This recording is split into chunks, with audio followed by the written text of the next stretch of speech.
आप इस चैनल को जरूर सब्सक्राइब करें क्योंकि इस चैनल पे ऐसे ही वीडियो आते रहेंगे। गुरुदेव श्री मस्तनाथ महाराज का इतिहास। सबलाजी रबारी और इनके पुत्र सिद्ध शिरोमणि बाबा मस्तनाथ जी। रबारी इतिहास फिर से दोहराता हो।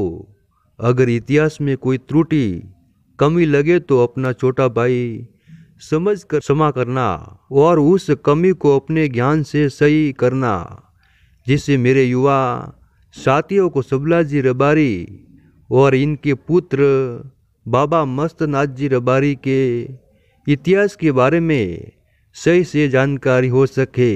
सबलाजी रबारी हरियाणा के कंचरेटी नामक गांव में रहता था। सबलाजी रबारी गोत्र से गांगल था और उसकी धर्मपत्नी गोत्र से पिछवाला थी। सबलाजी रबारी और उसकी धर्मपत्नी बड़े ही श्रद्धालु और महादेव भक्त थे। सबला रबारी धनी व्यक्ति था और ऑटो का व्यापार करता था। एक दिन सबला रबारी को वन में गुरु गोरखनाथ जी मिल गए। गुरु गोरखनाथ जी धुना लगाए ध्यान में लीन थे। सबला रबारी ध्यान में बैठे हुए गुरु गोरखनाथ जी की सेवा करने लग गए। सेवा करते करते कई दिन बीत गए। जब गुरु गोरखनाथ जी ध्यान से उठे तो वे सबला रबारी का सेवा से बहुत प्रसन्न थे और गुरु गोरखनाथ जी ने सबला रबारी से मन इच्छित वर मांगने को कहा। सबला रबारी बोले, हे प्रभु, मुझे कुछ नहीं चाहिए। मेरे पास जीवन यापन की सभी सुविधा उपलब्ध है। गुरु गोरखनाथ बोले, भक्त मैं तेरी सेवा से बहुत प्रसन्न हूँ, कुछ तो मांग। तब सबला रबारी बोले, हे प्रभु, अगर आप देना ही चाहते हैं तो मुझे एक पुत्र दीजिए। मैं निसंतान हूँ।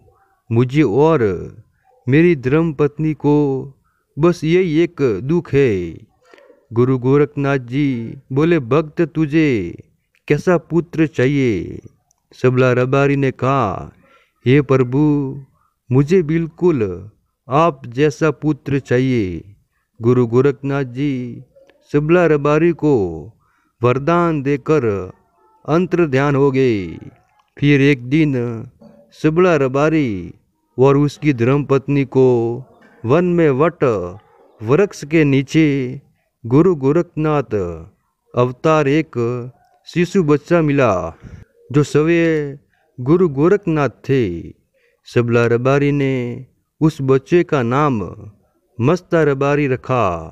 बचपन में ही मस्ता रबारी ने अनेक चमत्कार दिखाने शुरू कर दिए, जैसे गायों की रक्षा करना, अकाल में बारिश करवाना। ऐसे अनेक चमत्कार बचपन में करने लगे। तब सबला रबारी ने मस्ता रबारी को 12 वर्ष की आयु में गुरु नरमाई नाथ जी को सौंप दिया। गुरु नरमाई नाथ जी ने मस्ता रबारी का नाम मस्तनाथ रख दिया और उनकी सिद्ध योगी बनने की शिक्षा दीक्षा शुरू कर दी। आगे चलकर बाबा मस्तनाथ जी ने अनेकों जन कल्याण किए। अस्थल बोहर मठ का दोबारा पुनर्स्थापना की। बाबा मस्तनाथ जी का नाम संप्रदाय में अग्रणी स्थान है और रबारी समाज के ऊपर हमेशा अपनी दया दृष्टि बनाए रखी। आज भी बाबा मस्तनाथ जी की समाधि पर प्रथम चढ़ावा और पहली पूजा रबारी समाज की ही होती है। जय बाबा मस्तनाथ जी रबारी की, जय राई का समाज की।